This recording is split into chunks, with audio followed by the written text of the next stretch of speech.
We are live. So, all right, the hour 5:30 has arrived.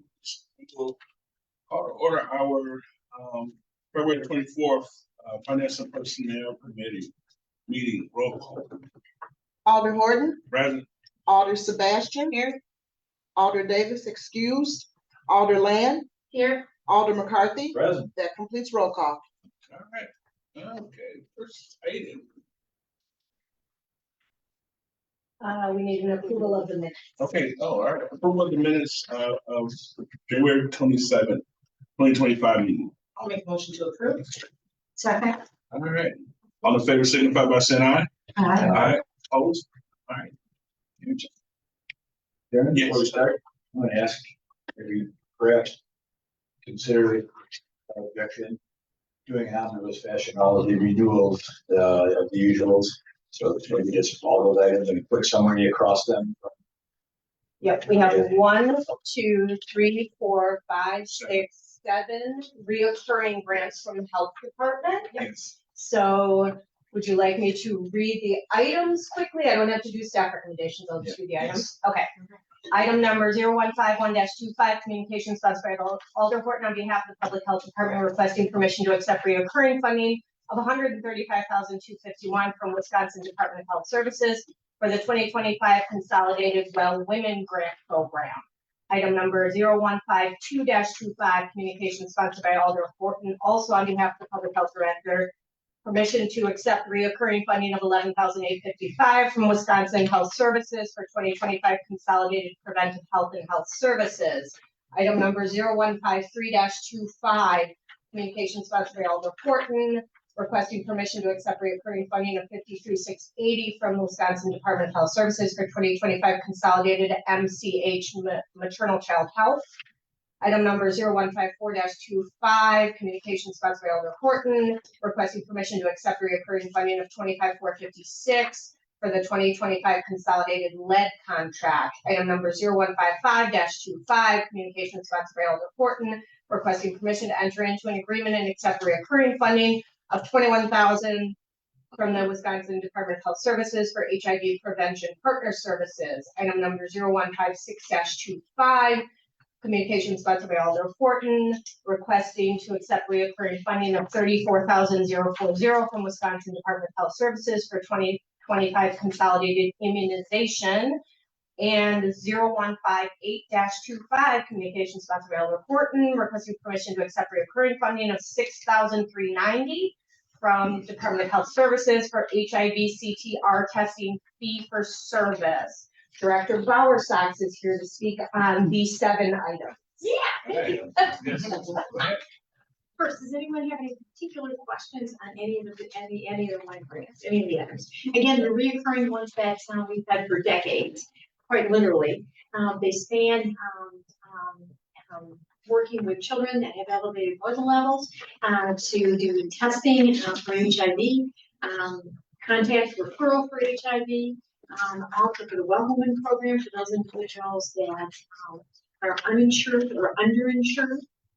So again, across the gambit for each one of them, but in particular, every single one of them are for those individuals within the city of Racine, and the county of Racine, and the suburban of the Cuff of Milwaukee. Well Woman is for Racine County and the Cuff of Milwaukee, but to enhance and improve the lives. Any questions? Discussion. Mayor. Just a comment. We've asked all our departments to do more with less, and less on the levy in particular. The health department's always done a great job in going after grants to improve city residents' public health without asking the tax levy to subsidize it. So great job. And keep up the good work. Thanks. Any other discussion? Approve seven items as presented by the finance director. All right. Can I get a second? All right. It's been moved by Alder McCarthy and second by Alder Land. All in favor signify by saying aye. Aye. Opposed? Motion carries. Thank you. Thank you. Thank you. Moving on to page 3, item number 0163-25, communication sponsored by Alder Trillion, requesting consideration of a parking fee waiver for the September 13th, 2025 Veterans Stand Down event at Festival Hall, which provides essential services to the homeless. Staff recommendation on this agenda is to approve fiscal note, cost not to exceed $1,500. I think we may have somebody here. My staff recommendation was to approve. It was indeed written as approved. I probably would say that had I looked at this closer, I would have had it be an A and had the committee discuss this I evening. think we So, should have the staff recommendation as tonight. okay. As it sits right now, it says approved. And again, that was my mistake. I should have caught it at the very minimum. I would have said an A to have it discussed. So, hi, I'm Sean Rivers. I'm the Racine County Veteran Service Officer. I brought Linda Schutz with me also. She's my assistant. Thank you for coming out tonight. Thank you for entertaining this proposal. So every year we've held a veteran stand down. For the last, I think this will be the 4th year we've held it at Festival Hall, Festival Park, which by the way, they're doing a phenomenal job over there. I'm not just saying that. 5-Year Events is doing a monstrous job at rehabbing and creating new events. And some of them are further support veterans, so it's really fantastic for us. So we've got 12,000 plus veterans here in Racine County, and the city is the lion's share of those veterans. Are more than about 3/4 of them are in Racine City of around half to a third. Every year we hold this veteran stand down, and it is to support needy and homeless veterans support programs as well as the entire veteran community. So, and I was going to pass this around. So we'll pass. We have about 65 local support vendors, whether it's for medical purposes, banking, education, anything that can help a veteran get established after service. And as you know, there's very many veterans who are suffering from either from being in need or just don't know where to go for assistance. So we hold this event in one central location. So one barrier just to help to remove from last year, we had 300 veterans last year, which is the banner year. We've never had that many veterans at any of the events so far. So biggest year we've ever had. And it was thanks to this board and to this committee that is, and to the all people making the decision to ultimately approve the parking last year as well. So we really, really appreciate that. But going forward, we continue this partnership with Festival Park, Festival Hall, and Park Events. And we'll just do it. Yeah. Thank you. Any questions? Yeah, thank you. The overview is 5K supporting you in a sense, and they have a sort of a scholarship and So we've been working with them where they'll hold other events which help to raise funds to support this as well as we get sponsorships. So along with those that you see there, the whole idea is for every single vendor. This is a completely free event, and that's why I want to continue this. So we get vendors we don't charge the vendors for the tables, however, we do have a few folks that say, hey, we want to support this. And from medical and mental health and other resources that will give us a donation towards the whole program, and it helps support the event itself, food at the event, and the whole goings on. all the people that will be getting free parking down here. That'll include the vendors. So you see yes, sir. So you see the vendor list. So we have, like I said, 65 or so vendors. We got to also have room for 300 veterans that are going to come park as well. So it's very difficult to manage that. It's organized chaos, as I like to say, that first hour or so when the vendors begin to arrive, to try and get them in appropriate parking areas. I just say, please park as far down towards the end of the parking lot as possible, so that my veterans don't have to walk so far to get to the building. So all that said, it can be quite the first 2 hours of the event is quite chaotic. And which lots specifically? Do you know the answer to that? I assume it's the lot at the Civic Center. I don't know how they're numbered, but it's the lots from the building staying on the lower quadrant, I should say, not up at the Memorial Hall, but the lower if, I mean, as far as we can go, I mean, that's all I'm asking, really. If we could, that whole flat lower area would be lovely. And again, it is a 100% ask. So we appreciate the consideration for that. But again, it's that, I think it was ABC. Does anybody know what that one? I don't know the actual number, but it's the lower. The lot right at Festival. There's the one at Festival, and then there's the two, I think it's two adjoinings that are not the parking structure though, not this Right, the one over by the library. Well, then. right, the one by the, yeah, I guess it's down the hill from the library, right? Yeah.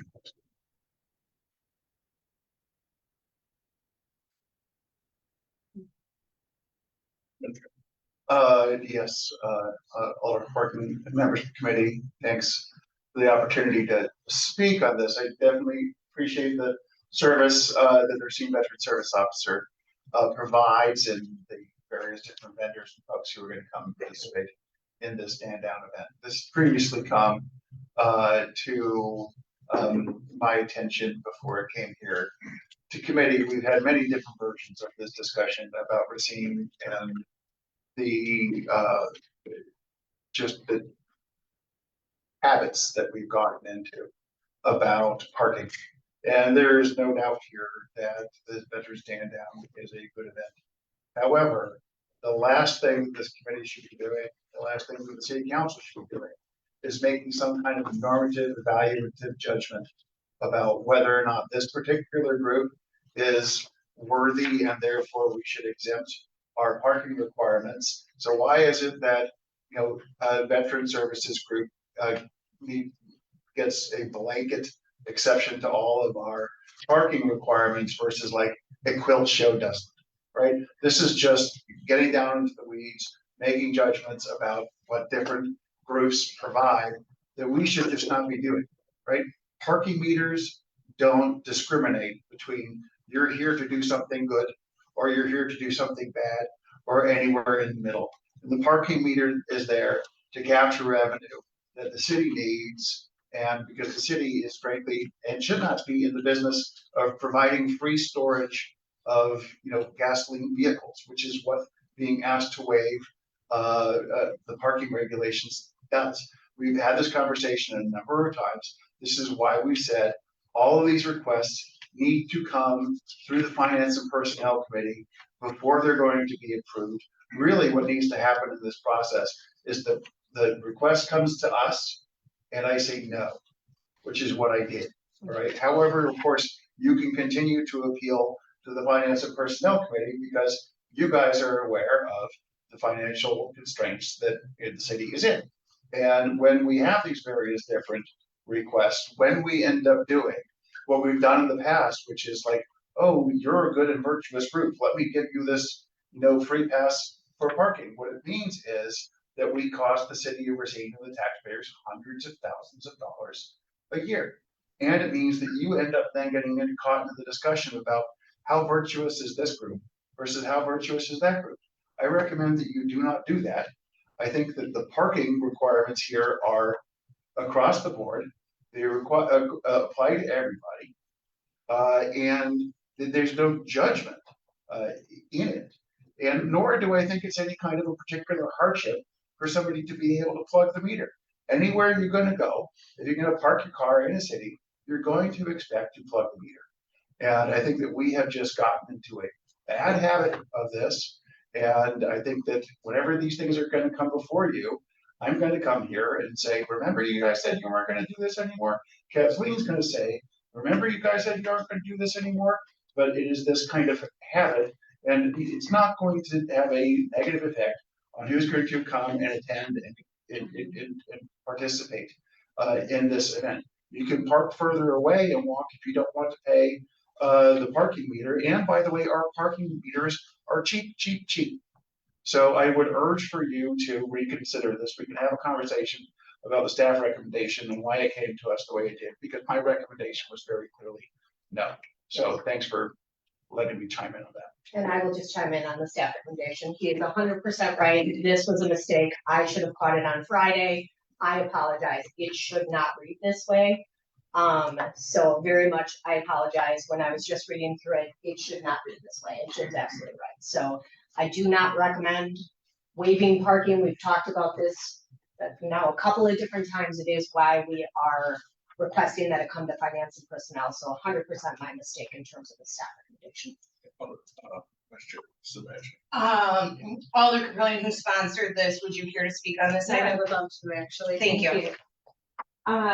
You know, it's interesting about waiving parking fees, considering we just waived $6,000 for the library and to have their metered parking covered for their VITA workers. And here we are in the business of serving people, and this is to serve as the homeless veterans.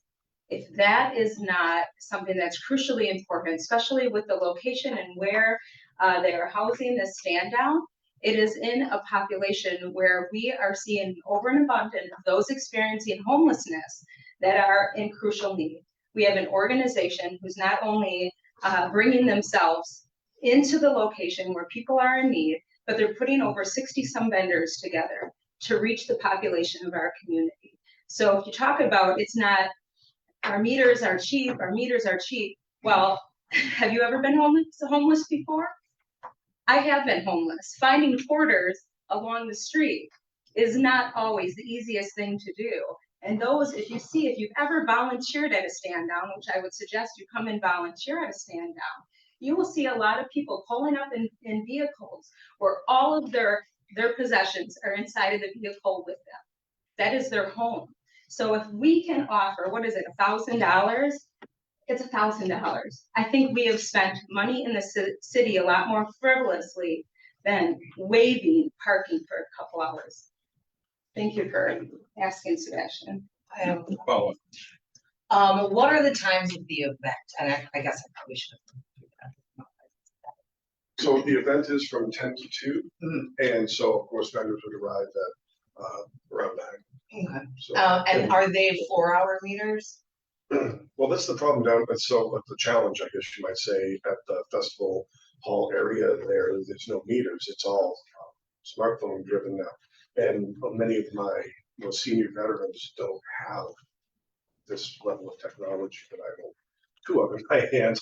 But not to mention the ones down there. And I do understand that because I do people meters here. I use parking here in the city, but it's a little bit more pricey. I think it's an hour or 50 cents an hour. I forget what the meters cost at the right at Festival Park. So, and again, this is a 100% ask. This is by no means. I don't like it, and I don't like the way it's always been answered. Absolutely not. I am completely on board with that. But again, in this instance, where the population that we're working with, it's not. This isn't an expo. It looks and smells and tastes a little bit like an expo when you see it happening, but it's different. This is we hand out cold weather gear as part of this whole process as well to veterans that are pulling up and trying to load their duffel bag full of gear into their vehicles. It's quite the thing. That kind of takes on a whole life of its own. And so with this alleviation, it definitely lessens the strain on my veterans when they do come up to that. And this is our veterans, by the way. This is the cities and the county's veterans. This is a, but again, yes, from 10 to 2, start around 9, we probably wrap up no later than 3. But the flying share of the Parkers would go on by 2:33. Wow. So that is in fact the case, that it has to be all app driven for any of the meter paying for any of those lots? I don't see any of the meters down at the Lakefront. I don't know. Yeah, I don't have DPW here to answer for sure. It was just this year when I started, mid last year, whatever, but 6 months ago. So I pulled in and all the meters had popped. So they were just the stumps. So if that makes sense. Cool hand. it was, but and then there's a sign, I forget what the sign said, 50 cents an hour, or I can't remember what it is, but nevertheless, it's different down at the lakefront than it is up on the streets. Any other discussion? Yeah, in previous iterations of this committee, we did have a policy to just deny any request for parking or any other kind of waiving of fees. And the purpose was really exactly how City Administrator Sullivan described there, so we're not stuck with being the judge of whether Toys for Tots needs parking more than somebody else, etc. A lot of those previous ones, it was a cost directly to the group, that could be $1,500 to your organization, for example. And then it sometimes made a difference as to whether the organization could actually hold the event or not. Here it's distributed among 300 to 400 people kind of thing, which is going to pay their $3 or $4 or whatever it is, you know. And that, so observations only, but my tendency is to deny this, not because of the benefits of the event itself, but rather as a matter of policy. Further discussion. I will say this, and I know that we have had events, and we have waived stuff for, you know, for Christmas time, parking lots, shopping, and I'm just trying to recall when we got to the point where we wasn't going to do anything else, you know, downtown. I mean, down in the parking ramp where waive the fee for people to actually come. The other part of this, you know, this is an event. This is a, you know, we talk about the homeless, and I just say this personally, from me, that I don't think we do enough for the homeless population here. And as we go downtown, we, you know, try to find places for them to go. They don't have places to go, and then it's just like a move along type thing. And I think that we really have to, you know, take a look at that. You know, either we are for supporting people and making lives a little bit better for them, or we're not. So I would be in favor of this, just, you know, as far as approving this, and even though, you know, and I know it's going against the grain, but I know we've done this before. We've done it before, as long as I've been serving.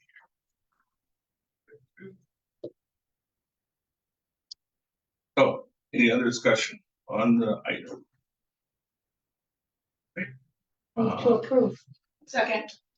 It's been moved by Alderman, second by Alder Sebastian.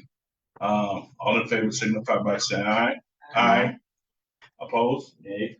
Aye. Motion passed.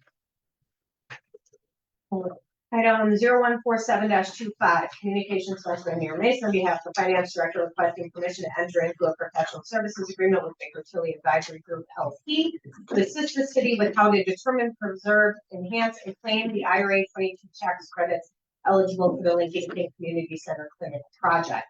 Staff recommendations that the mayor and city clerk be granted permission to enter into a professional services agreement with Baker Tilly LP.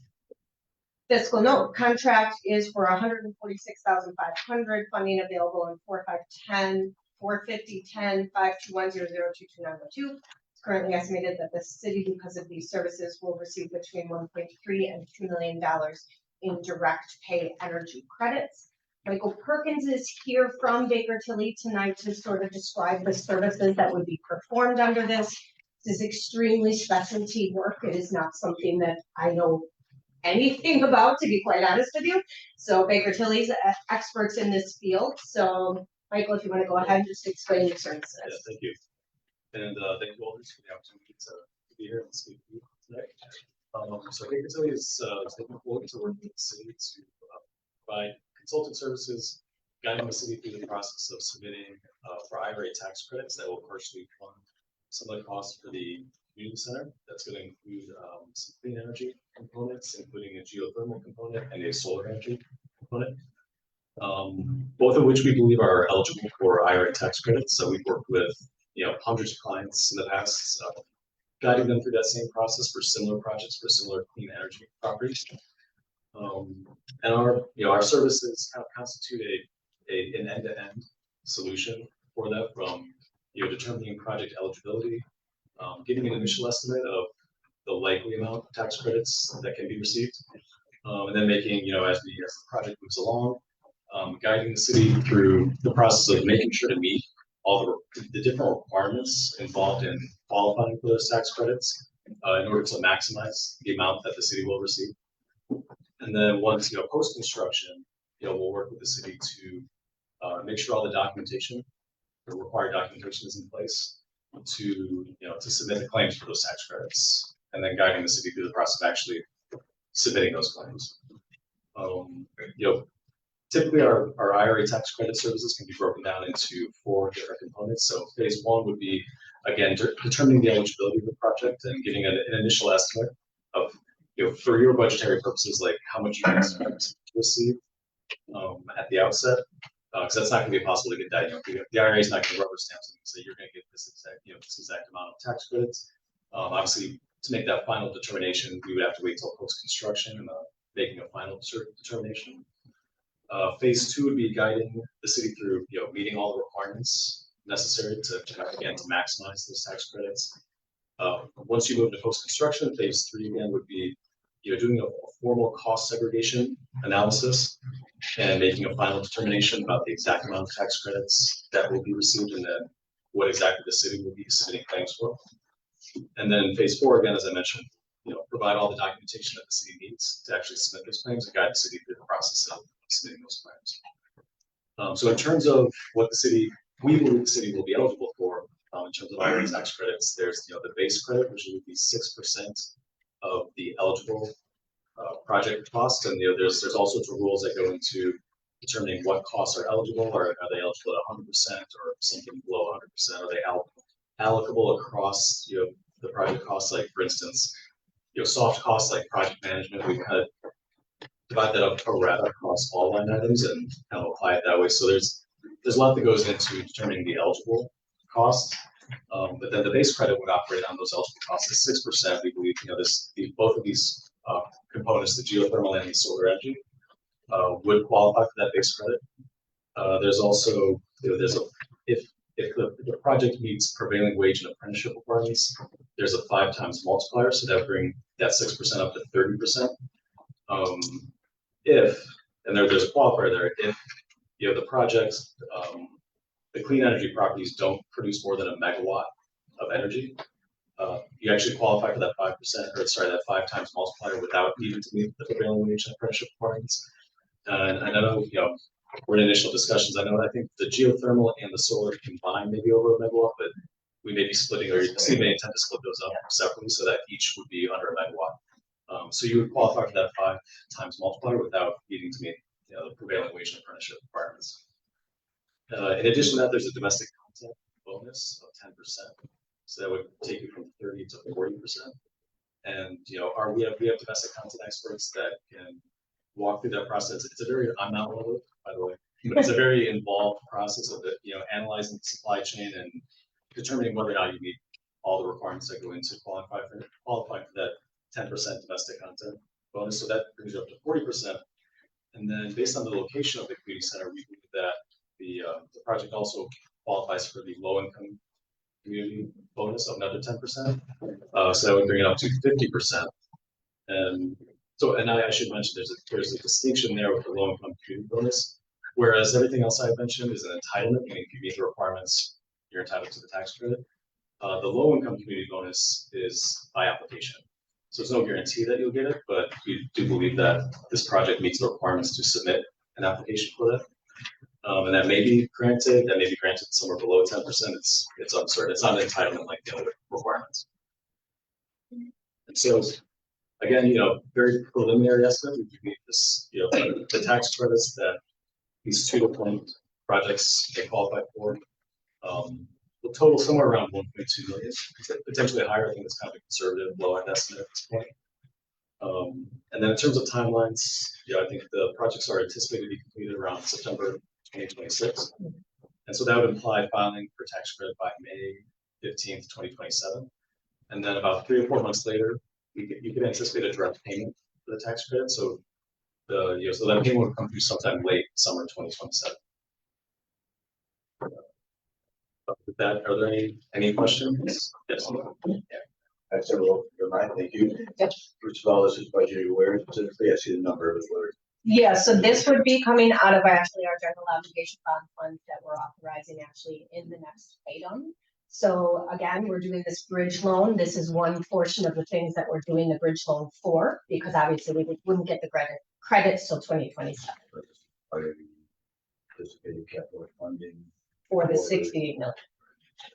Yep. I'm hearing a commencement in late 26, early 27, where the work can't be done, indicated. You begin post-construction is when you begin work, is what indicated. No, they're starting right We begin now. Yep. Like, as soon as the contract's signed, we can start that preliminary analysis, and so the first stage of the process would be submitting a preliminary analysis memo, basically giving you an estimate of like, we believe, based on all the information we collected, this is how much you can expect to receive through the tax credits, and then obviously that work would continue through post-construction. Post-construction, there would be a formal determination of the exact tax credits that will be submitted for. So potentially misheard on that. I'm sure you're the right person to ask this. Are these credits actually around in 2 years? Are we? So given that I don't have a magic ball I can look into, I may not be the right person. Okay. I mean, I think like a lot of people, I hesitate to say anything confidently about what this administration might choose to do or try to do with regard to tax credits. I will say this, none of the executive orders that have come through yet in terms of pausing disbursements apply to the tax credits that we're talking about here with these projects. And the IRA tax credits, were enacted by law, by an act of Congress, and would need an act of Congress to rescind or modify. So, Well, sorry. not to say Valid to stop point. anybody from Same attempting. question. But we believe that it's very unlikely anytime in the near future that these tax credits are going to be rescinded. Again, it would take an act of Congress to do so. And if it were attempted to be rescinded in any other way, there would be, I imagine, a lengthy legal challenge to that. And I don't believe that any attempt to do so without an act of Congress would actually succeed. And I would add to that, what we've seen in the past is that, if there are changes to tax credit regulations, projects that have begun are often kind of grandfathered into what the requirements were at the time of the project started. And I believe it's almost certain that this project will be underway before any changes may happen to the tax credits. So I think we can't say anything with 100% certainty, but I'd say we're fairly confident that these tax credits will still exist and be able to be claimed by the city. As a safeguard for the city for that, I looking at this, I'm saying pretty much you're at about 10% of the total credits is the estimated cost of the contract here. I'm wondering if this contract can be considered in a fashion where, say, it's set up that if the tax credits come through fully, we take care of this fully. If they don't, we get 10% of what comes through, something along those lines, as opposed to a fixed contract when we have no guarantee. I've got a feeling that's right. Yes, so the way the contract is written, it's written as a fee for service. So for example, if we get through phase one, we would only pay for phase one. And if they canceled the credits, we would still have to pay for the services that they're providing. So it is a fee for service contract. And the percentage of the contract is Phase one, it should be attached here, I know. yes. I don't have it off the top of my head. Do you happen to know, Mike? When you put phase one is 25,000. Yeah. It's a good question. I don't know the answer. I don't know if we have a time frame laid out within the, Are we at a date when phase two is proposed to start in this contract? Either of those? I would say typically, phase one is maybe about 3 months. I mean, don't quote me on anything. I don't know. I'm kind of just looking through this. Yeah. We laid this out in the agreement. Typically it's a couple of months for phase one. Would there be an objection to moving the contract, but asking to come back after phase one to the finance personnel committee? Sure. At that point, we may know it's 100% that it's going through, we know it's 10%. The grants are still gonna be available. Sure, I gotta find what column. So, and let me just preface this by saying the reason that it's coming forward right now, because generally, again, I would have preferred to wait. Because I agree with you, is there is a lot of important work that they're consulting on with the construction company right now.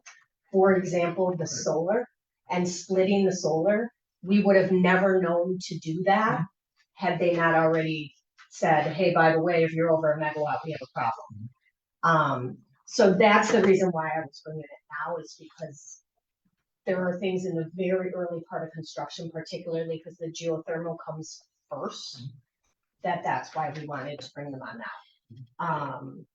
So we could do an approval for phase one. Let's try to think of verbiage. I would say, because I'm sure they clearly need this, so we approve the contract, you indicate the contract has out clauses at this point. Mhm. We come back after phase one to find some personnel to confirm, we're gonna continue phase two. Okay. I will make a motion as such after any other discussion happens, then ready. Any other discussion on the item? Question. I do, but again, going back what Captain said, this is very high level, you know, this is not a lot of things that I know about, so my brain's just spinning here. Just to clarify, so 146,000 is the entirety of the contract. All four phases. All four phases, okay, perfect. And then you had made a comment, a number comment before, referring to the 5 million, what was that regarding? Did you say 5 or 6 million? So there's about $5 million worth of cost in the project that could be eligible for credit. Between the geothermal and the solar. Perfect, thank you. components. I just wanted to clarify more. That's it.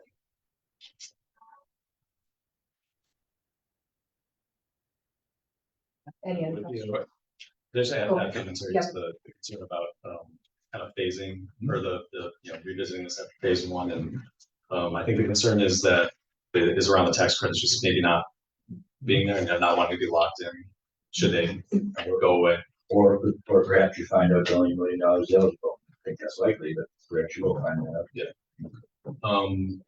I would say we're, in terms of like what's eligible, we're pretty, we've done hundreds of these projects. We're pretty confident. While it's not a final determination, we're pretty confident in the initial estimation. And given the concern around, will these tax credits kind of continue to exist? Considering that concern, I think it's in the city's best interest to move the project as far along as it can, kind of without interruption or slowing it down in any way, because that does kind of position you in the best way possible. Should there be any modifications to the requirements involved with these tax credits? And so I just wanted to add that as commentary. And in the, we talked about the kind of general timeline for phase one being a couple of months. Generally speaking, we think it's highly unlikely that these tax credits are going to be rescinded anytime in the near future. I think it's almost certain that within that kind of time frame, there's not going to be any significant changes to these tax credits. What is the content of phase two? So phase two is, it's only $7,500 for phase two, is that what that is? Yeah. Vendor management, meaning that they'd be working with the construction company and the subs associated with the actual specifications. More. Well,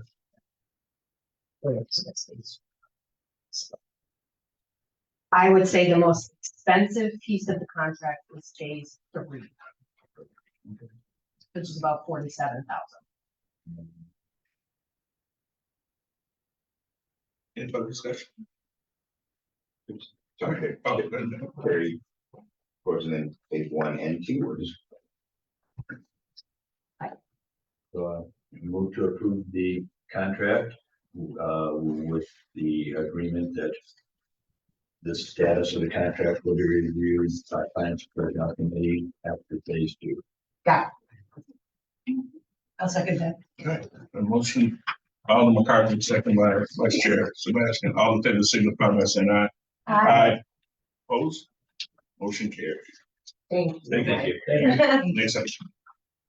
Okay, item number 0196-25, communications funds for Elder Burton on behalf of Finance Director to approve a resolution authorizing the issuance and establishing the parameters for the sale of up to $17 million of 2025 general obligation promissory notes dated March 17, 2025, to be used as a bridge loan for paying costs associated with the construction of the Lincoln King Community Center Clinic as authorized by the Common Council via Resolution 0683-24 on August 20th, 2024.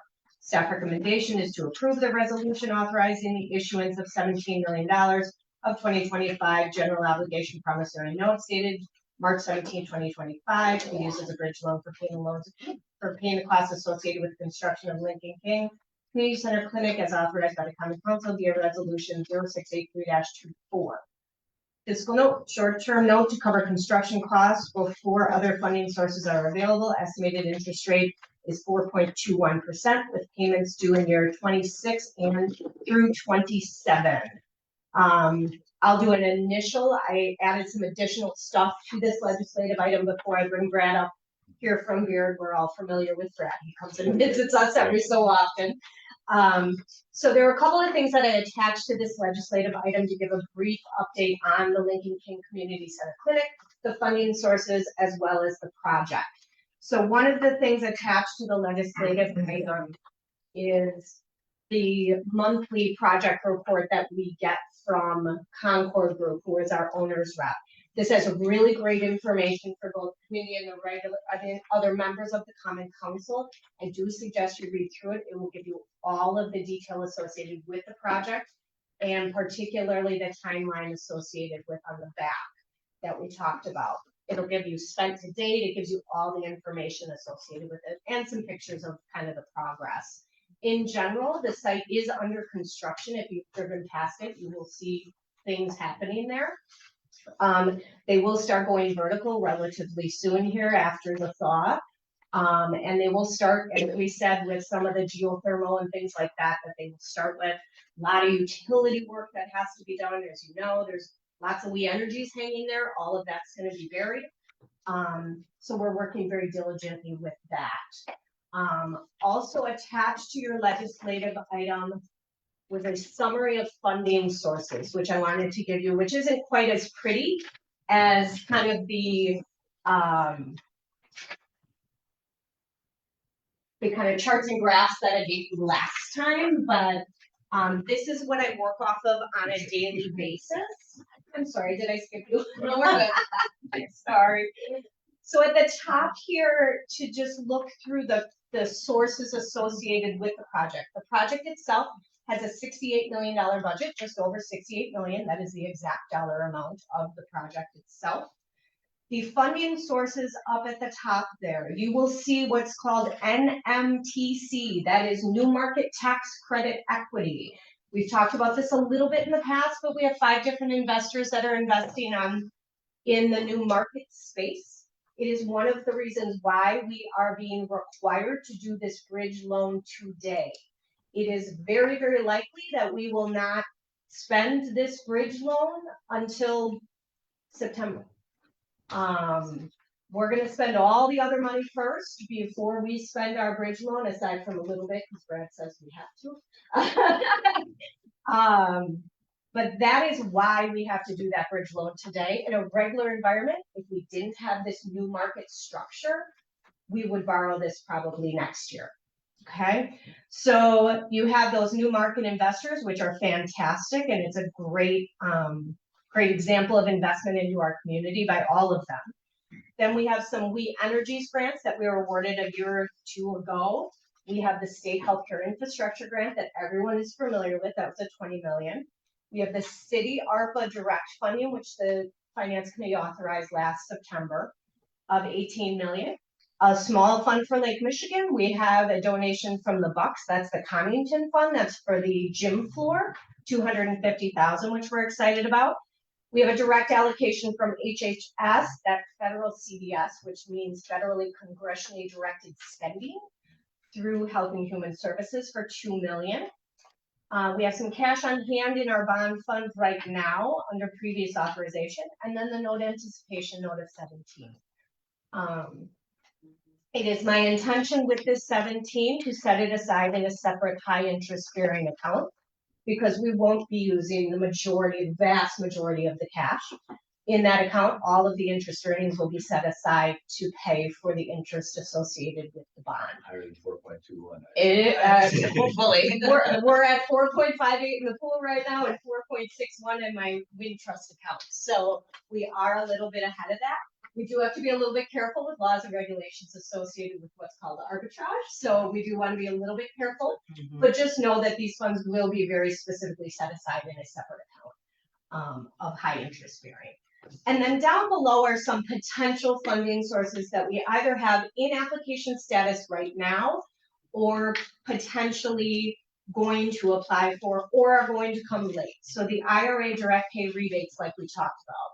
In here, I have an estimate of 1.5, could be as low as 1.2. I think it would be higher than that. Could be as high as 2.2. Okay, so again, in my modeling, I have it at 1.5 right now. Again, if we get those rebates, that offsets that 17 million. So every piece in here would be used to offset that 17 million. It just may come later. Couple of two big pieces that are out there right now. One, we have a pending award from federally congressionally directed spending, again through Senator Baldwin's office, that's specific for the community center piece of the project.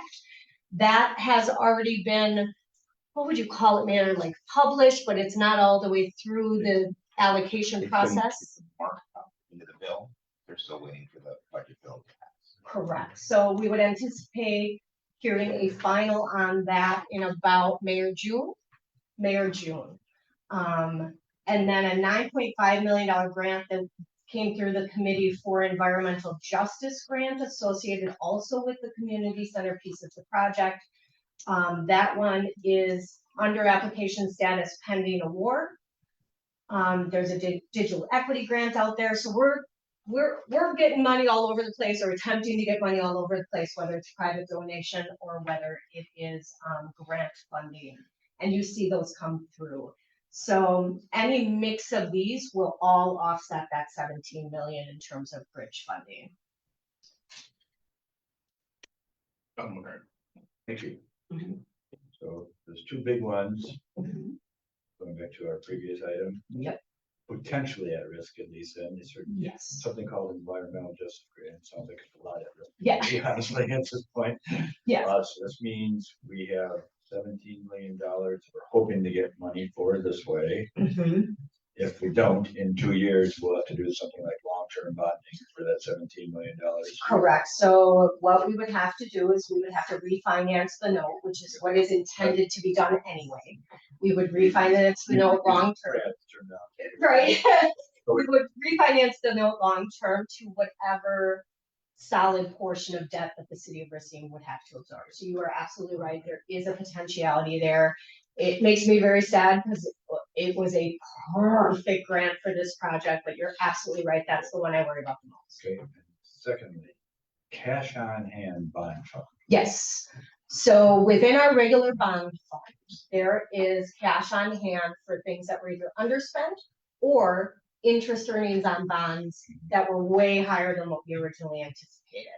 That's that 600,000 that currently sits from old bonds that we borrowed years ago, last year and the year before.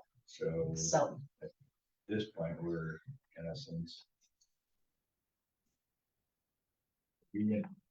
this action today committing that, because it says currently. You are not committing that today. You're committing the 17th today. That money has never been committed. It's something you've identified here, and you're showing it as a resource here. But so it is sort of been committed. So each year when I do the carryover of the bond funds, there is a portion that goes to uncommitted or something. I can't remember what I call it, but it's committed to have the $600,000 in that uncommitted fund. To spend it on this has not been approved. By correct. Correct. Correct. Right. Thank you. Are we ready for Brad? Always ready for right. I mean, really, I don't have a lot to add. Just a couple of things. If you adopt this tonight, council will take this up next week. And then the day after the council acts, if they approve the resolution, we would lock everything, we finalize the rates and term. So that would be set to close on March 17th. So as Kathleen mentioned, this is a 2-year note, and there is a call feature beginning 1 year out. So on March 15th of 2026, the city could prepay all or a portion of this note. So if you start receiving these grant funds for the project earlier than anticipated, before 27, for example, you can pay off a portion of that note. Long term, if the 17 million isn't fully covered, the city is making a pledge that you're going to either levy a tax to make that final payment or finance the debt and extend that out. I did include a detailed, set of spreadsheet on here that we did some comparisons. We looked at multiple options. And what really raised to the top was an open market general obligation note option. It's the same security and pledge that the city makes when it issues debt for its capital financing program. This is just a little bit different of a purpose. It's this bridge loan for this specific project. Was it closing date again? March 17th. We'll have a look at the average instead of the eyes of March. Okay. Yeah. And Director Fisher, you feel comfortable with this? I do. It would be better if it was a little bit more clear at the federal level. It would be an absolute slam dunk, Right. but I do. And we still see a lot of interest from private donors right now, even more so now that it's under construction. So we just started applying for another one the other day, this Thriving Communities grant, right? We're going through, so we're just finding them here and there. So we'll continue to pound the payment for sure, but very comfortable with this. Thank you. Any further discussion? All right. Any motion? I will move to approve. Second. All right, moved by Vice Chair, second by Alderman McCarthy. All in favor, signify by saying aye. Aye. Opposed? That's Motion. That's what I meant. Sneezing there. Sorry. Do you want another? Anyone want another? Yes, absolutely. I know what you're doing. Sam. All right. Yes, ma'am. Oh, okay. Sure. All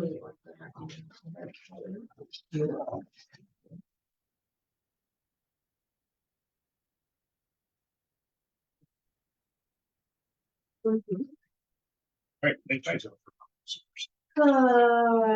Item number 0159-25, communications funds railroad reporting on behalf of the city attorney's office submitting the claim of Earl Tucker for consideration for disallowance. Staff recommendation that the claim be disallowed. Deputy City Attorney Rubik. Earl Tucker filed a claim with the city requesting $1,900 in damages for repairs to his vehicle. It allegedly arose from driving over a pothole that was located somewhere in the northbound lanes of Highway 31 between Highway 11 and Highway 20 back on November 5th of 2024. It was unclear whether the portion of the highway at issue, because he wasn't able to specify, is within the city of Racine's municipal boundaries. Nonetheless, if it were, the city denies it was negligent in maintaining the roadway, and the city isn't liable for the damages because it didn't have prior notice of an alleged defect of this nature. So the claimant was negligent, or furthermore, the claimant was negligent for failing to maintain proper lookout for potential hazards such as a pothole in the plain sight within the roadway. So for those reasons, we recommend disallowance. Second. It's been moved by the Vice Chair, second by Alderman. All in favor, signify by saying aye. Aye. Opposed? Motion carried. Next item. Item number 0160-25, communications funds railroad report on behalf of the city attorney's office submitting the claim of Patricia Petska for consideration for disallowance. Staff recommendation that the claim be disallowed. Patricia Pesta filed a claim with the city requesting $14,200 for property damages allegedly arising from a tree limb that fell on her property at 1513 Indiana Street in Racine back on July 15, 2024. The city denies liability due to defects in the claim is filed, and beyond that, there was no prior notice of a defect in the tree in question. Therefore, the city did not have a ministerial duty to service the tree, and the city can be for liability. For that reason, we are recommending disallowance of this claim. Move to disallow. Second. All right, it's moved by the vice chair, second by Alder Land. All in favor signify by saying aye. Aye. Opposed, motion carries. Next item. Item number 0161-25, communications from Alder Horton on behalf of the city attorney's office submitting the claim of Alex Madison for consideration for disallowance. Staff recommendation that the claim be disallowed. Alex Madison filed a claim with the city requesting an unspecified amount of damages for repairs to his vehicle allegedly arising from an empty garbage can blowing into his parked vehicle at the City of Racine Fire Station number 3 back on October 31st of last year. Video of the incident from a surveillance cam at the fire station shows the garbage can was just blown a great distance by the wind across the driveway before striking the claimant's vehicle. The city can't be held liable legally for acts of God, such as natural event or disaster that cannot be reasonably foreseen or prevented, such as heavy winds. So again, we are recommending disallowance of this claim. I'm to disallow. Second. All right. Get to y'all, man. All right, moved by the vice chair, second by Alder Land. All in favor signify by saying aye. Aye. Opposed. Motion carries. No Next. Halloween jokes. Sure. Yeah. Item number 0162-25, communication sponsored by Alder Horton on behalf of the city attorney's office submitting the claim of Adam A. Locke for consideration for disallowance. Staff recommendation that the claim be disallowed. Adam Locke filed a claim with the city requesting $5 million for injuries and damages resulting from a jail transport conducted by the Racine Police Department on or about July 14th, 2024. The city denies liability for the alleged injuries and damages, and we recommend disallowance of this claim. Move to disallow. Second. All right, moved by Alder Land, second by the chair. All in favor signify by saying aye. Aye. Opposed, motion carries. All right, so this is an item that was on here for closed session, but we're gonna have it in open session unless it gets to the point of collective bargaining and all that. So this time we're gonna allow us to be open session for the next. Item number 0164-25, communication sponsored by Alder Wagner and Alder Kelly requesting an update from the city administrator on the status of the police contract. Recommendation of the alders is to refer the communication to public safety and licensing. Recommendation of the common council on 219 is that the item be referred to the finance and personnel committee and public safety and licensing. Staff recommendation as listed is NA, fiscal note NA at this period of time. Administrator Scott. Yeah, okay, other reports. And so I'm going to be introducing the item, and then I'll be handing over the discussion to the city attorney's office. Because of the fact that we do occasionally have the opportunity for public comment here at the committee level, I wanted to defer to any public comment before we're take an opportunity to move it for the city attorney's office. All right, I don't know if it's, do we have, I I don't don't know know if if you have any public comment. yeah, is there anybody here for public comment? I don't know if you have anybody signed up. Yes. All right. I don't want to participate in public comment at this point, but once we hear the presentation, I would like any of those interested to be able to ask questions or make a public comment. All right, yeah. Okay. Sharon. Yes.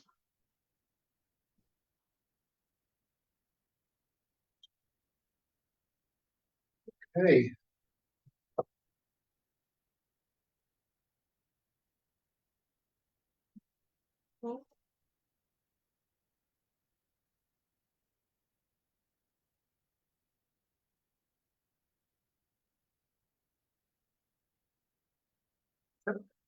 Are you gonna do, you can't leave it there. No, Oh, yeah.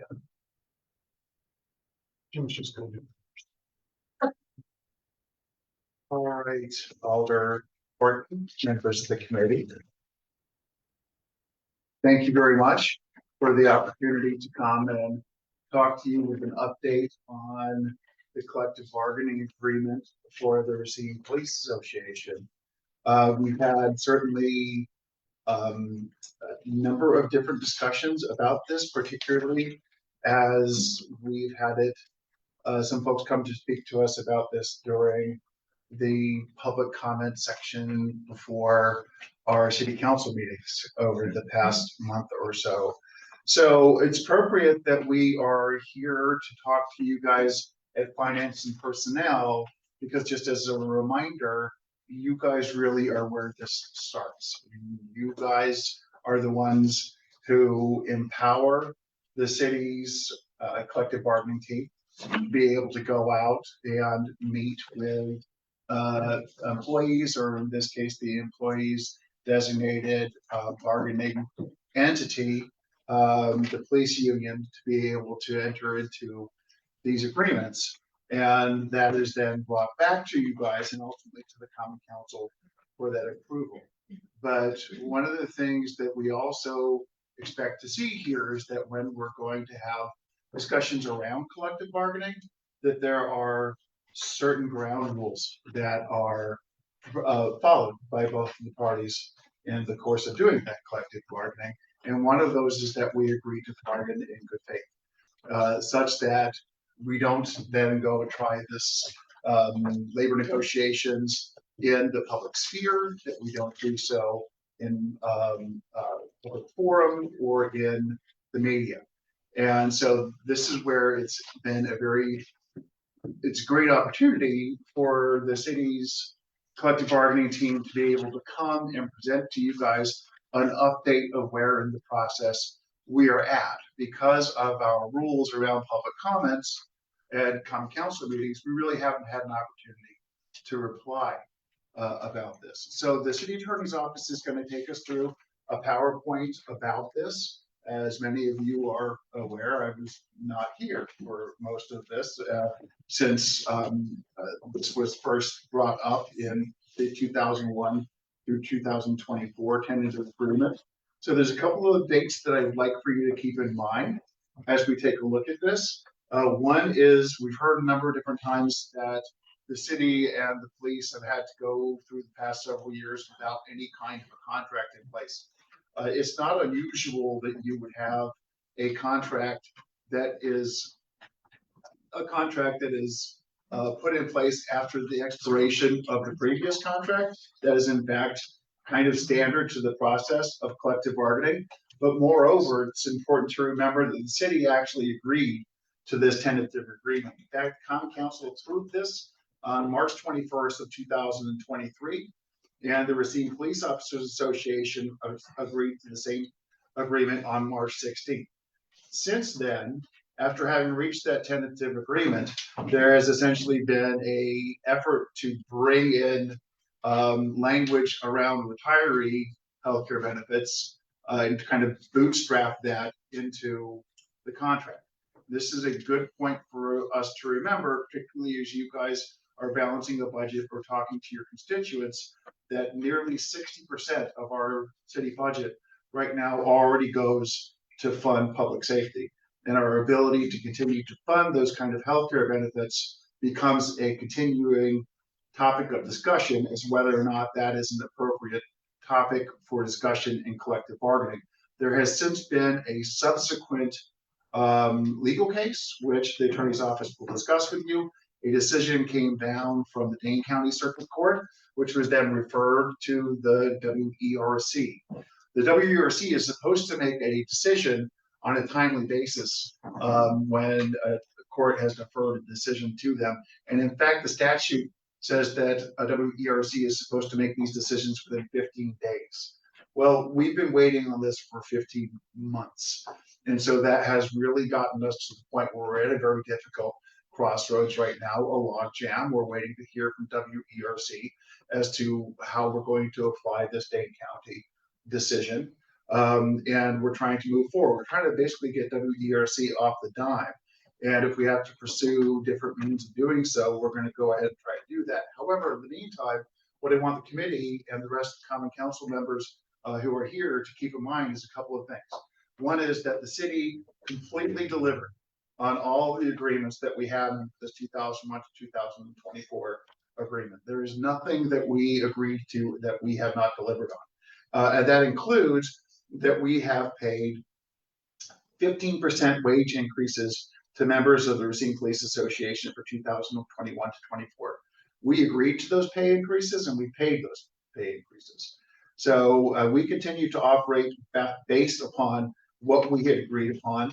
The parties have also agreed to be bound by the outcome of the litigation that has gone before WERC in relation to the previous Dane County case. The question will arise as to what it means to be bound by the ultimate outcome. We had a court decision. It was remanded to WERC. WERC has not acted, as City Attorney Scott Letney will talk to you about. That is not the final outcome. And this is simply that we're in process right now. So RPA is saying that was the final outcome. It was this Dane County decision. Obviously, if we're still waiting on a decision from WERC, we have not yet gotten to the point of a final outcome. So we have preserved all of the retiree health insurance language by moving that into the City of Racine employee handbook. And I also want you to keep in mind that not only did we deliver on all of the negotiated benefits that we sat down at the collective bargaining table and agreed to, and the agreement that Common Council voted for on March 21st, 2023. But in the meantime, I want to remind you that no active employees or retirees have lost their insurance, health insurance as a result of the parties' 2001 to 2024 tentative agreement. So basically, that's the status that we're at right now. We reached an agreement. The Common Council approved it. We have this interim decision that we're waiting for from WERC. But in the meantime, no one has lost their health insurance, and we have agreed. We have delivered on all of the wage increases, a 15% wage increase over the course of 3 years, and that is the status that we are at now. So with nothing further, I will give the floor over to the city attorney. Do you mind if I stay here? Sure. Okay. I have a clarification question for the city administrator. So the contract that the council agreed to had language in it regarding the retiree health insurance?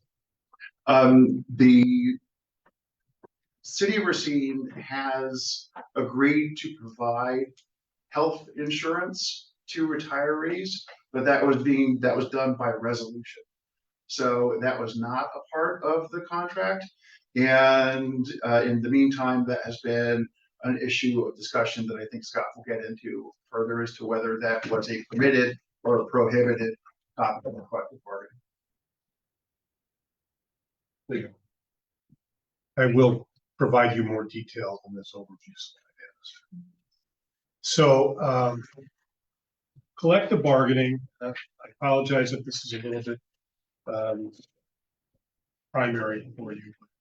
Collective bargaining is performance of mutual obligation between the employer and employees who are in a collective bargaining unit to meet and confer at reasonable times in good faith with the intention of reaching an agreement. That's what collective bargaining is. And I would remind you that it's the Finance and Personnel Committee by ordinance that directs collective bargaining in the city of Racine.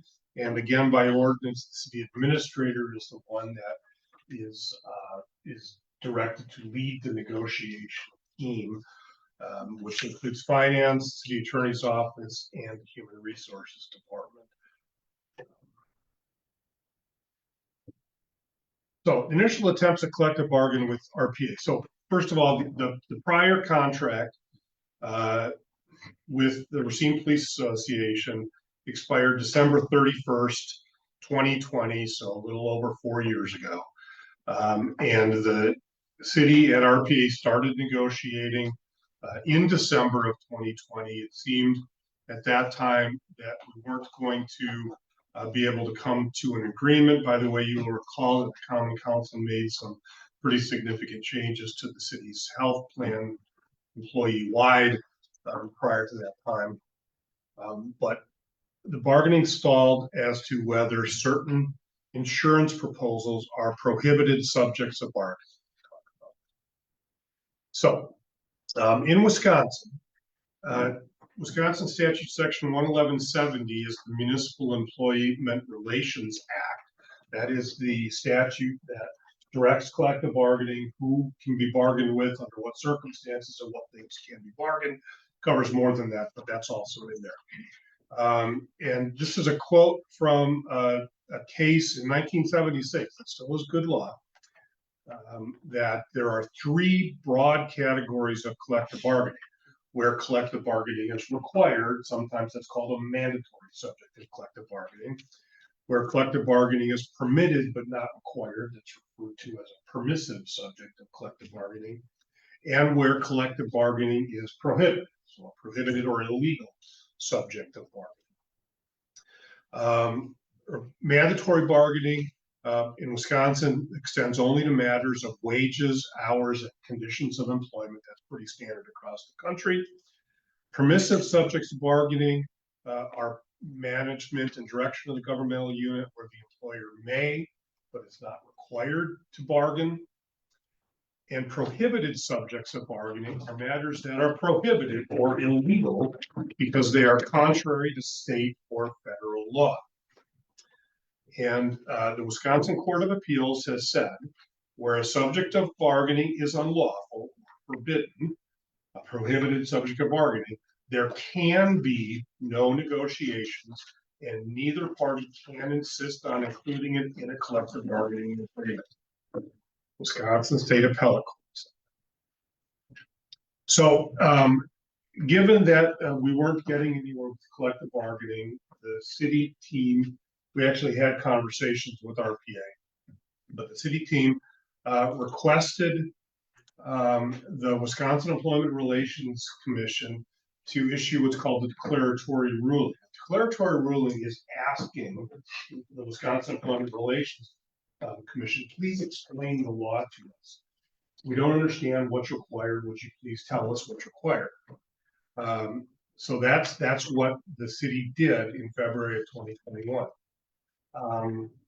I'm going to just talk about the proposal. So the expired contract, and let me say, I call it expired, but collective bargaining agreements stay in effect even after the terminal date until a new collective bargaining agreement is in place. So just because that agreement, the terminal date was December 31st, 2020, the terms of the agreement still carry forward. But in Article 10 of that agreement, there was insurance plan design and premium contribution language for active employees, for retired employees, for retiree spouses and retirees dependents, and of course active dependents too. In the proposal that Racine Police Association made for the 2021 to 2024 contract, RPA proposed modifying what was 10% premium share to 7.5% premium share. Frankly, that's consistent with what the Common Council decided for non-reps anyway prior to that time. The city agreed to change the premium share to 7.5%. But otherwise, RPA wanted to maintain the language that was in Article 10. That's the insurance language. Our proposal was to remove the insurance language because under the law as it existed, as it had changed, health insurance plan design and health insurance for retirees and spouses and dependents are prohibited subject to bargaining. So illegal subject to bargaining cannot be in contracts. And then we proposed that the language would be removed from the collective bargaining agreement, but placed in what's called a legally appropriate document, which in this case is the employee handbook. When the declaratory ruling was filed, I want to emphasize this is in 2021. The relevant statutory subsection 11170 sub 4 sub MC sub 6 said related to prohibited subjects to bargaining specifically for public safety employees. the municipal employer is prohibited from collectively bargaining with the public safety collective bargaining unit, except for the employee premium contribution, so prohibited all costs and payments associated with healthcare coverage plans, the design and selection of coverage plans for public safety employees, the impact of such costs and payments, and so on. And the design and selection of the health coverage plan. That's what the law was in 2021. To be really clear, the employer is prohibited. It's illegal to bargain collectively costs and payments, selection of healthcare plan, design and selection of the plan. The only thing that's left is employee premium contribution. At that time, that was the only thing that could be bargained. So in 2021, we were permitted to bargain employee health insurance premium contribution and prohibited from bargaining every other thing, costs and payments, the design of the healthcare plan, and the impact of the cost and payments and design and selection on wages, hours, and conditions of employment. So WRC, remember we had asked for WRC ruling in February of 2021. Finally, in July of 2022, they issued this decision, said Racine Police Association is prohibited from bargaining with the city over the disputed proposals. You'll recall the proposals were taking the old health insurance language out of the contract. RPA is prohibited from bargaining with the city over retiree health insurance benefits. And I will just note, retirees aren't employees, they're former employees for what that's worth in this discussion. And it also said the city has discretion to determine whether it will even have a health insurance plan for public safety employees. Let me say that's where WRC went off the rails. Neither the city nor anybody else argued that the city was not required to provide a health insurance plan for public safety employees. That was nothing. The WRC came up with that to solve. The next day, the Wisconsin Professional Police Association, on behalf of RPA, appealed that ruling to the Dane County Circuit Court. That's the way it works when there's a state regulatory agency that makes a decision. If you're going to appeal it, it goes to Dane County. The WPPA's petition really just challenged the part of the WRC decision regarding the city's discretion as to whether it will actually have health insurance. It didn't argue that the city was required to include all this health insurance language in the contract. It didn't argue that the city was required to provide health insurance to retirees. After that decision, the city and RPA continued to bargain. In October, we had a mediation with WRC. In March, we had another mediation with WRC, and then the parties really got down to business and came to what's called a tentative agreement. I've emailed the tentative agreement out to the members of the Common Council. You've seen it. That was agreed to in March of 2023. I remember that day. It was a really long, difficult day. And RPA membership voted to ratify that 4-year contract, 2021 through 2024, on March 16th, and the Common Council approved that contract on March 21st. So at that moment, there was an approved agreement between the parties. I'm going to give you some detail on this, but as to health insurance, the tentative agreement said that RPA members will pay payroll deduction of 7.5% premium share, same as other employees in the city. That with regard to that WRC decision that had been issued in July of the previous year, other language in Article 10, the insurance language regarding the health insurance plan, shall be removed from the collective bargaining agreement and placed into a legally appropriate document. I want to emphasize, RPA agreed that language would be removed from their contract in the tentative agreement. And we also agreed between the city and the RPA that language that has been determined by the WRC to be prohibited shall be removed from the CBA, from the collective bargaining agreement, with the understanding that if the WRC ruling is amended or modified by virtue of litigation or legislation, the parties agree to be bound by the ultimate outcome of that litigation. That's the Dane County appeal or any future legislation, I'm going to emphasize this, that addresses the legal status of employee health insurance for active public safety employees. That's what the tentative agreement says. And then neither party waived any rights as they may assert as a result of the agreement. So upon ratification, the city did the following. Paid wages totaling 15% over 4 years. It was 4% each year for 3 years, and then 3% in 2024. So there was back pay that was made because the Common Council approved it in 2023. So the 2021 increase, the 2022 increase, 2023 increase, back pay was made. There were $2,000 retention bonuses paid to many of the members of the collective bargaining unit. There was a 3% resident pay incentive for new employees that were residents of the city. And again, for new employees, the union agreed to that, not for existing employees. The tentative agreement was moved to a legally appropriate document. So you may recall that the Common Council by resolution passed public safety retiree language. And then later, I mean, that was a separate resolution that was later moved to the employee handbook. There was a sick leave payout that was paid to eligible employees. Dr. Martin Luther King Jr. Day was added as a paid holiday. 320 hours of paid parental leave was granted to eligible union members.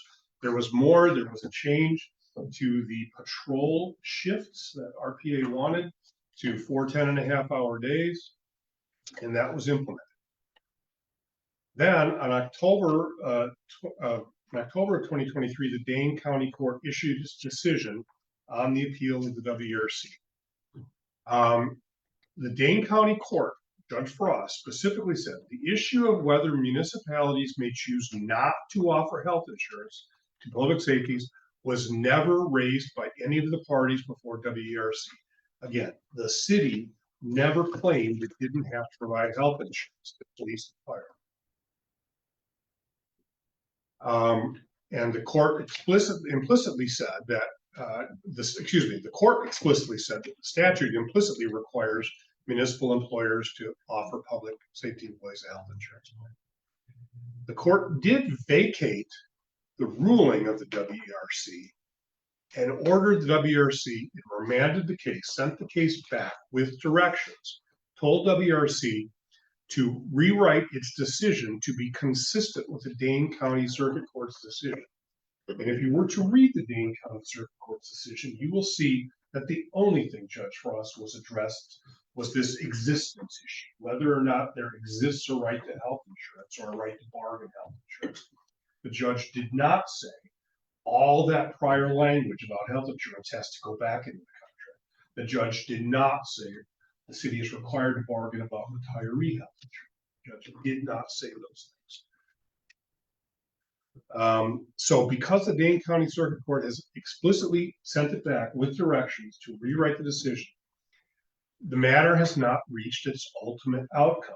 Again, the tentative agreement that the Common Council approved and RPA ratified says the parties will abide the ultimate outcome of that litigation. There is not an ultimate outcome yet.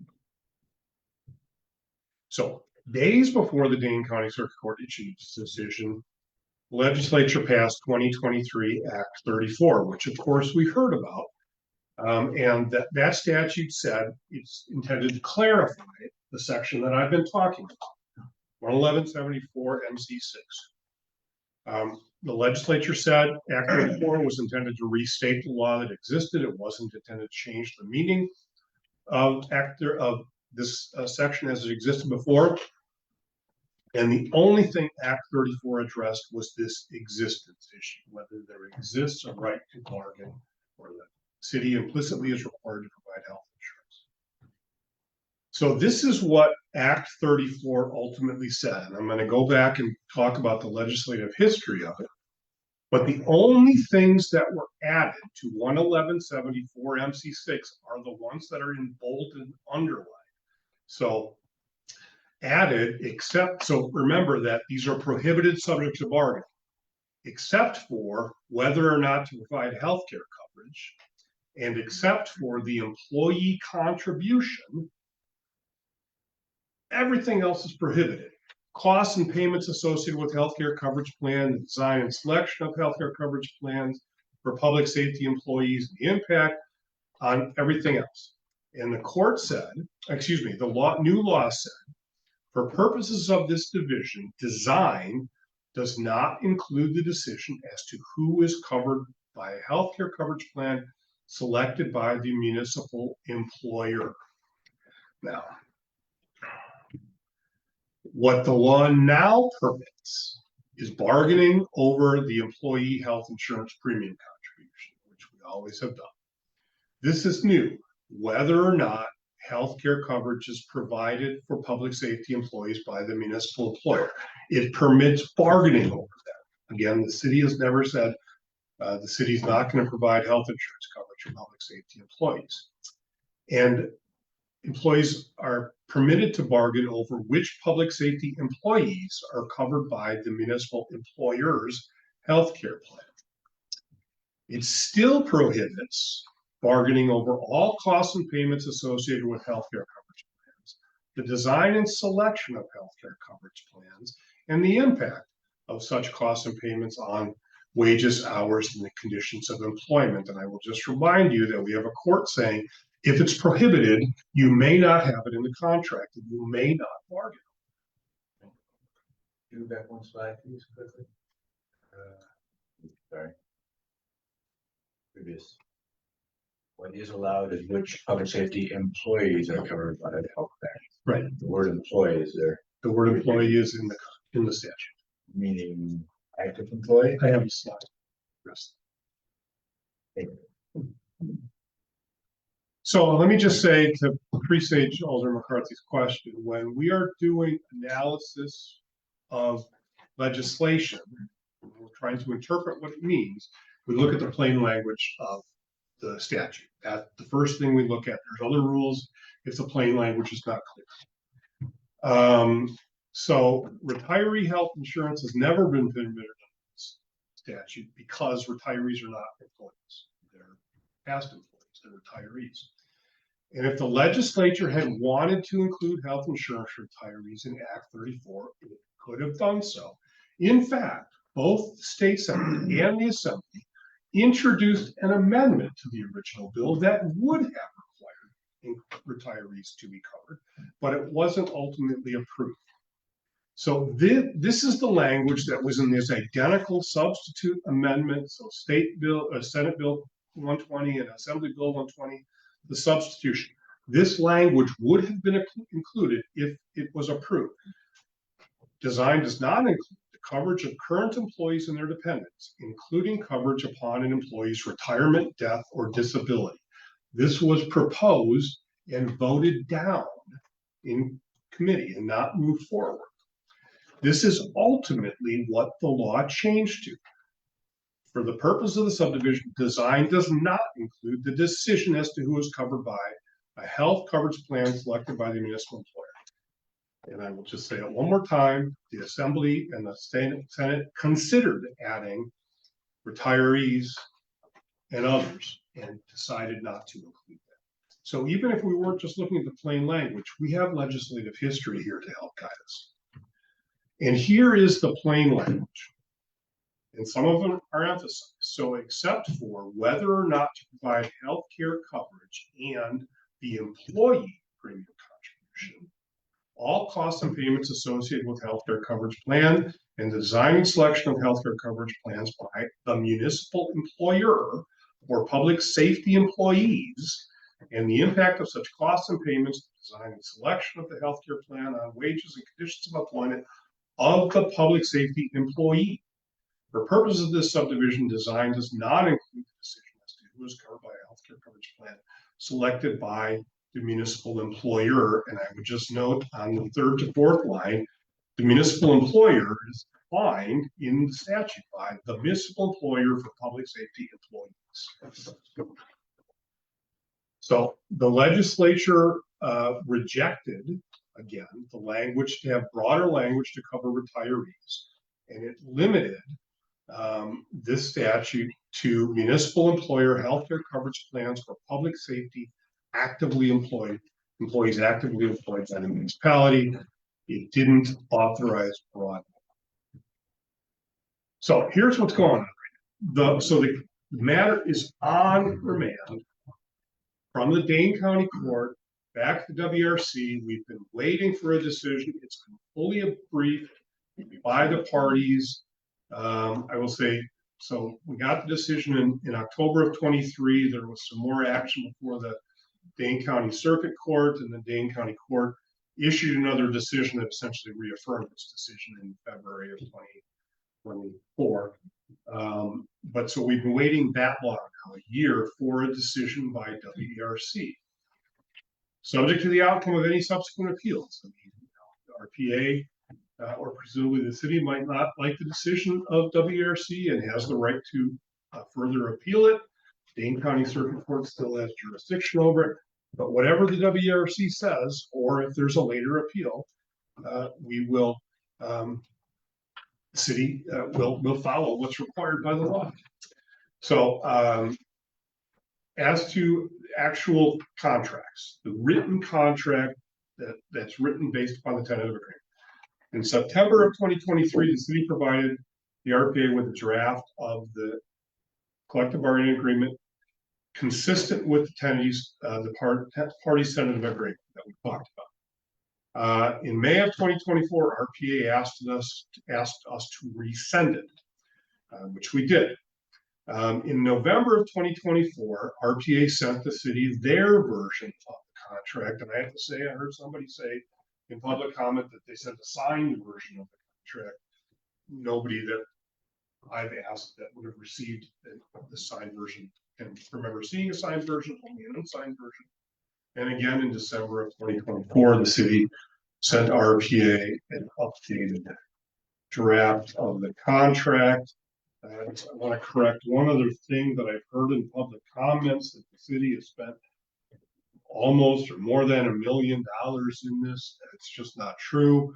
The city had retained outside counsel to assist with public safety negotiations, and I haven't looked at everything. I have a request from Alder Kelly to provide further information, but the city has been using Bulow Veteran as predecessor firm Davis Heal out for assistance with public safety, public bargaining since long before I had worked in the city.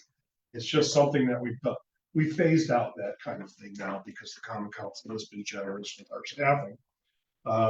But for the 21 to 23, so the negotiations and part of the declaratory ruling action, we paid $71,076.50 for the WPPA versus WERC. So after WPPA appealed, and we've been in court, there's been an additional $147,722.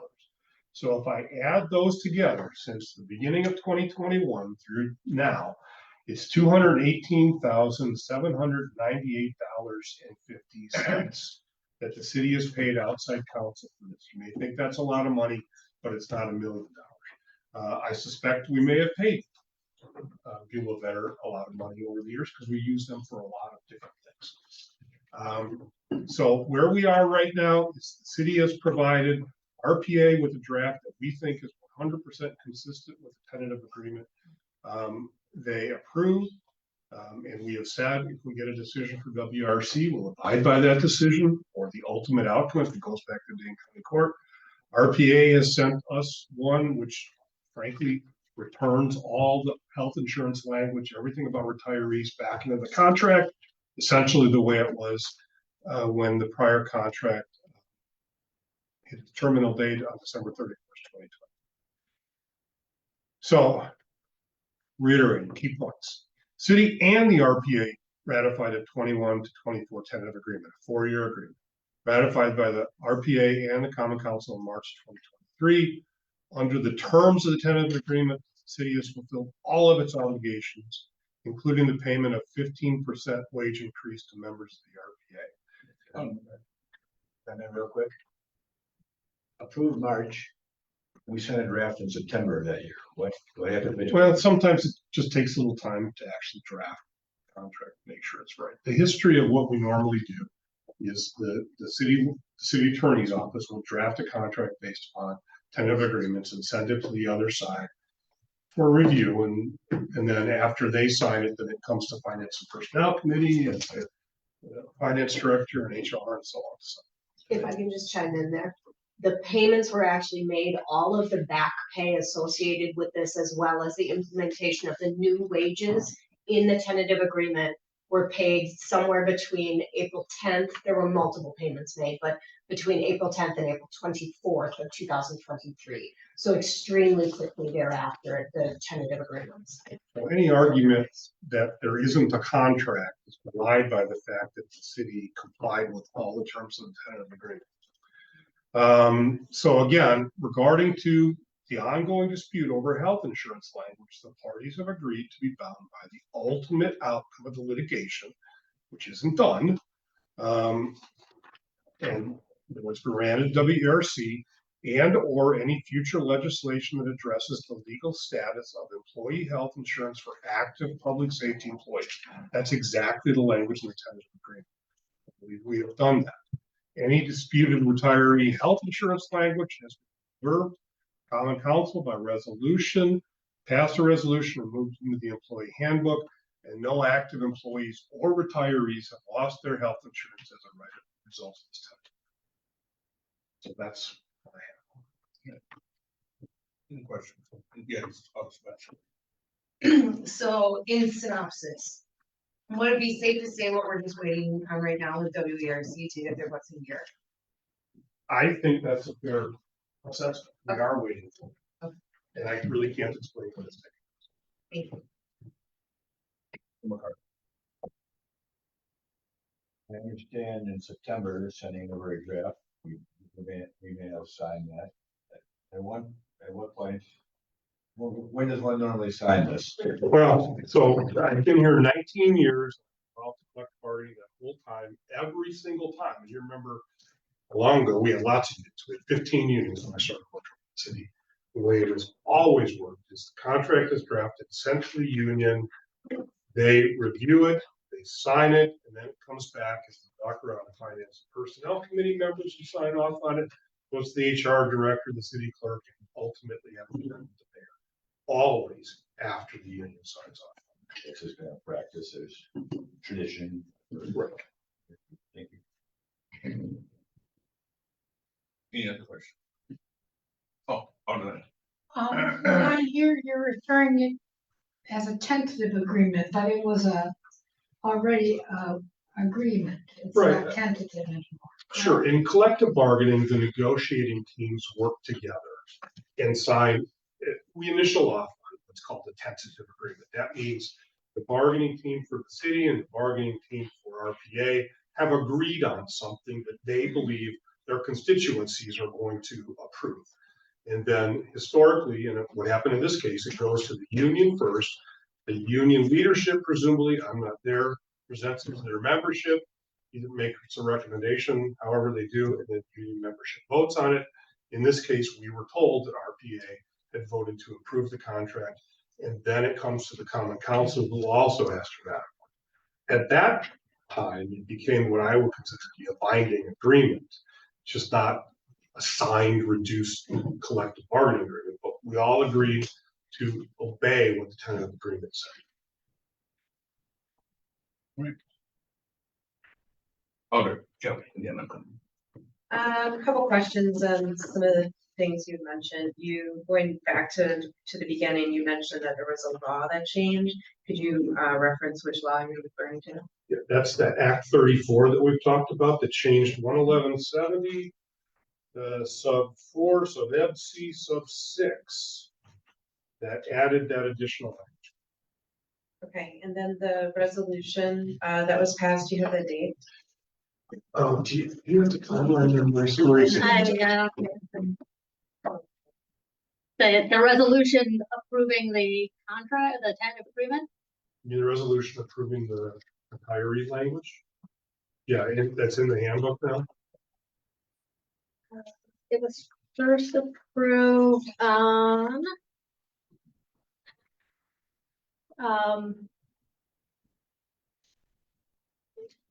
March 7th of 2023. That's resolution number 0080-23. That was in policy form and then was incorporated into the employee handbook when the handbook was updated and approved by council on the December 5th, 2024, I believe. Yeah, or 2023, I'm sorry, December 5th, 2023, and that was resolution 111-24-23. I'm sorry, what's the number? 111, or I'm sorry, 11-1124-23. And then, going back to the outside legal fees, you had referenced a couple different, line items. For your totals that you were, I didn't write them all down, but so which line items are you referring to when you refer to these costs? So I looked at the file, from the, excuse me, we have a spreadsheet, for the file that related to Racine Police Association negotiations starting in 2021. And then also this lawsuit before the Dane County Court, WPPA versus WERC. And those were the two line items that I looked at to determine what I believe Bueller Better had worked on in these cases. $218,798.50. So if you were to take, let's say, the fire, since they have the same struggle, and possibly the retirees and lump them all together, what would you say that total cost is? Well, the WPPA versus WERC is one litigation. Fire is also in on too, so that would be included there. I can't tell you off the top of my head what fire negotiations were. They had a little different tone than the police negotiations, so I'd have to look at it, I guess. Okay, when you respond to the email. I will. Yeah, okay. We can come back to the questions. Yeah, go. Thank you. Yeah. And thank you, Mr. Chairman, for having this an open session. I truly appreciate that. And thank you, Scott, for a very thorough presentation. Because this was noted on the agenda as a closed session, the PowerPoint is not attached to the agenda. Will that be made available to the public at some point? Well, it's part of the recording of this meeting, so it's there. I can send it out to the elders. I appreciate that. Appreciate it. Okay. Okay, you state up there that the retirees still have their health insurance that was in the tentative agreement. It's not changed? Right, it's not changed. So what is at issue here? That it's not in the contract, that it's in an employee handbook instead? Yes. Is that what the argument is about? Yes. All right, thank you. As far as that issue. Okay. Yeah. I have one last question. I'm gonna piggyback off of her question that she had. So if it was in the contract, hypothetically speaking, could it be changed, and can the handbook be changed at any point in time? Well, matters in a contract can be renegotiated if they're lawful subject to bargaining. Again, this is a prohibited subject to bargaining, so it couldn't be in a contract. So let me just say that. Yes, the Common Council can make changes to resolutions. Some future Common Council could decide it's a bad business decision to provide health insurance for police and fire, I suppose. Hard to imagine that happening because nobody would ever apply for a job. But as of this moment, all police officers and firefighters have health insurance, and all retirees have. All police and fire retirees have health insurance with no limitations except what they agreed to in 2010, which is once they hit Medicare, they can't stay on the city's health insurance plan. So they actually have greater retiree health insurance benefits than every other employee in the city. We have the union president here tonight, so I would like to hear from him. Has something to say. Is that allowed? Yeah, that's right. Thank you. That was an informative PowerPoint. I hope I could someone get a copy of that at some point. Without going back through this. I guess another question is, we're saying that there's bargaining going on for retirees, and that is what you're saying is prohibited, if I'm paraphrasing, correct? That would be a prohibited subject. Well, it's not just for retirees. There's the only thing is employee premium share, what employees can be covered, and but it's very limited. So plan design is not included, so that stuff can't be in the contract. There's anything about retirees can't be in the contract. So correct. So, but we've always had language with the word retiree in prior contracts, since we're speaking of past practice, correct? Well, past practice has a specific legal term, but the law changed. Right, but I mean, in general, you're speaking of past practice, that the city always provides a contract. It's always sent to the association, right? So we're talking about past practice. Well, I guess I would dispute applicability of the term past practice here, but So the law did change with regard to. Can I change my comment then? Sure. That in the past, the word retiree has been in a contract. That word. Sure. Okay, yes. So when we're saying retiree, we're saying someone who has retired. However, when someone is bargaining right now, when we're in the process of bargaining, we are not bargaining for any retiree. We are bargaining for active employees, correct? And we always have on both sides. We don't bargain for retirees. Right. And in my 25 years here, I don't know that we ever have, unless you know something different from your time. Well, you just said the word retiree is existing in contracts, so it would seem to me that we're bargaining for retirees at some point. Okay, no, I don't think that's what I said.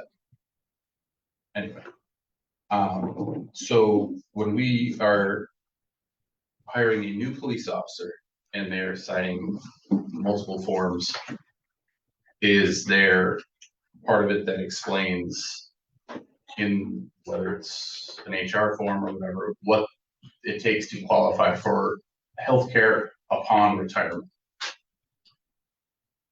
Yeah, just yes. Well, I'm not there when HR talks to new employees. I assume they provide them the employee handbook or tell them where they can find it online. I just assume that to be true. I don't know that that's true. The employee handbook provided, Yeah. To talk about other benefits they have, everything else. It's just basically the rules that you see between the city. It's a long document. And in general, And it's online. It's something saying that they receive. But to counter that, police and fire employees follow their contracts as opposed to the city handbook, generally speaking, correct? The handbook applies except for the contract differs. Correct. So the real thing that they are bound by is our contract as opposed to the city handbook, which would apply for other employees. Correct? There's a provision in the handbook that specifically applies to public safety retired. So when we are bargaining, and you were on one of your key points prior, and we were talking about who we're bargaining for. We are bargaining for benefits for active employees, which I would be, and a new hire would be, for an active employee. So when we're bargaining, a benefit is how you qualify for retirement health care. That is for an active employee. We're not changing anything for people who are already retired. It's a benefit for an active employee upon reaching certain goals, meaning your amount of time, age, et cetera, et cetera. The contract applies to active employee benefits, and post-retirement benefits are in the handbook, except for WRS or WRS, which of course officers Correct, but they're only in the handbook because of this, because at the time, prior to the legislative act 34, when the tentative agreement was signed, it was absolutely a prohibited, we can agree on that, I'm sure. Subject to bargaining, that's why we put the paragraph in there that we both agreed to remove it, because we could no way sign a tentative agreement to get those benefits that you keep bringing up, which you did, the city did, follow through and give. We could not have the health insurance in there at that time prior to Act 34, because it would have fallen under a prohibited subject to bargaining, correct? And it still is a prohibited subject of bargaining after Act 34. That's, I understand that. I'm not an attorney. You may so that's disagree with your interpretation, just like you said it to us, so that's ours, right? So, Chairman, I feel as though we're moving beyond the purpose of this item, which is to receive a status on this and talking technical discussions, which probably should not be held in this forum. I just have one question, just maybe for clarification for myself and maybe for others. Both the contract as well as the employee handbook, just like a contract with the employee handbook, is a legal document that has to be adhered and signed by both the employee and the city. Well, the employee handbook is not a contract. Right, correct. Let's be clear about that. Right. It specifically says it's not a contract as to any particular employee or employee group, unless the common council says this is a contract as to that person. So. But what's in the handbook, we would have to adhere to That what is is the written. policy and procedures the common council has decided that it wants to have in place. In this case, for retired public safety. Thank you. Yes.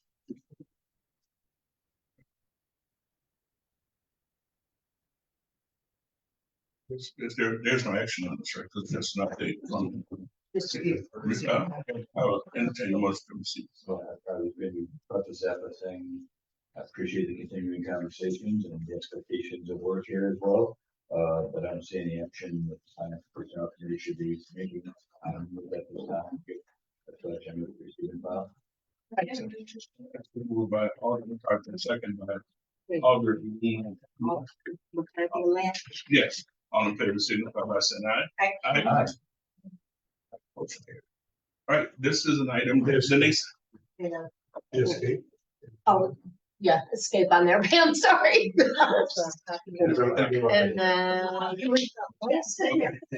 It shuts off when you got to turn it on, turn it back off. Off and on. It goes to sleep. Oh, it goes. Then we're gonna go to Zoom and then you to stop. Yep. There we go. Now, this one, Scott, closed Closed session? session, yeah. Okay. Yeah, we have one more. So I'm gonna read the item and then a motion to go into close, okay? It's intended that the Finance and Personnel Committee may convene in closed session pursuant to Wisconsin statute 19851E to address matters that for competitive or bargaining reasons require a closed session, specifically to formulate collective bargaining strategy. Item number 0167-25, communication sponsored by Alder Portman, requesting the city administrator provide a status update as to collective bargaining with General Teamsters Local number 200. All right, I will make a motion to go into closed session. Second. All right, make a motion, second. I need a roll call. Roll call.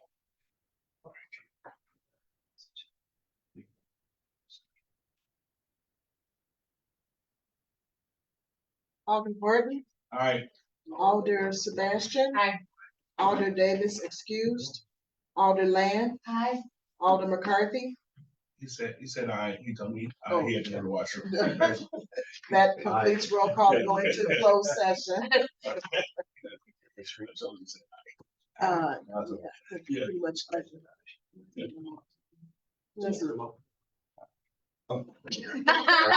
You're it.